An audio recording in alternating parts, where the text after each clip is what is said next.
machine press, yeah? So when you're coming into it, first and foremost, you just want to make sure that you got the right position set up, that you're pressing the correct muscles and you're not going to hurt yourself.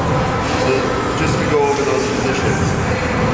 Once we're from here, notice now the handle, if I were to put my elbows stacked up behind my knuckles, you notice that kind of my rotator cuff, my shoulder is all at risk in my neck. I'm pressing kind of not with my chest at all, you know?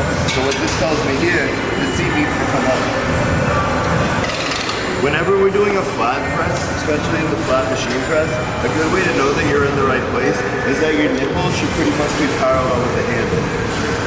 So with your nipple parallel with the handle, now shoulders down, arching back, we're going to start by pressing, driving the chest. When you inhale, come down, you don't want to let your elbows come up high or come down too low. It's kind of almost like a happy medium. Making sure you feel it in the chest. Drive and flex into it. Inhale, coming down. Exhale, squeeze. When I get to the hardest part of the exercise, at this position, I like to emphasize three things. First, shoulders down. Second, arching back. And third, exhale, drive.